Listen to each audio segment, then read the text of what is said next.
शक्तीपीठ महामार्गाला विरोध करणाऱ्या शिक्षक गिरीश फोंडे यांच्यावर केलेल्या कारवाईविरोधात कोल्हापूरमध्ये इंडिया आघाडीकडून मोर्चा काढण्यात आला आणि शेतकरी नेते राजू शेट्टी यांच्या नेतृत्वाखाली हा मोर्चा निघतोय।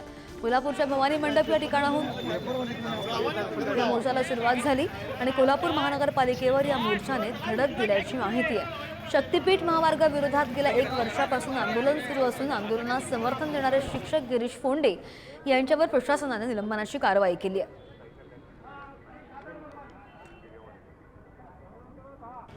कोल्हापुरातल्या एका शिक्षकानं शक्तीपीठ महामार्गाच्या विरोधात भूमिका घेतली होती आणि ती भूमिका घेतल्याबद्दल कोल्हापूर महानगरपालिकेनं त्या शिक्षकाचं निलंबन केलेलं आहे आणि त्याच निलंबनाच्या कारवाईच्या विरोधात शक्तीपीठ महामार्ग विरोधी कृती समिती आणि इंडिया आघाडीचे सगळे कार्यकर्ते जे आहेत ते एकवटलेले आहेत आणि कोल्हापुरातल्या भवानी मंडप ते महानगरपालिका या ठिकाणी मोर्चा देखील काढलेला आहे। काही कार्यकर्ते पदाधिकारी देखील आहेत। खरं तर या निलंबनाच्या कारवाईच्या विरोधात तुम्ही रस्त्यावरती उतरलाय। या ठिकाणी दडपशाहीच्या मार्गानं या सरकारनं अचानकपणे कायमस्वरूपी असलेल्या आमच्या गिरीश फोंडेंना या ठिकाणी निलंबित केलेलं आहे।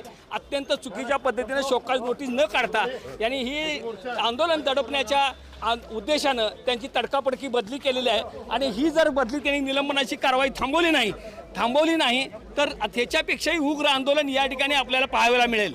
नक्कीच खरं तर आंदोलक जे आहेत ते आता कोल्हापूर महानगरपालिकेच्या गेटवरती पोहोचलेले आपण ही सगळी दृश्य पाहताय।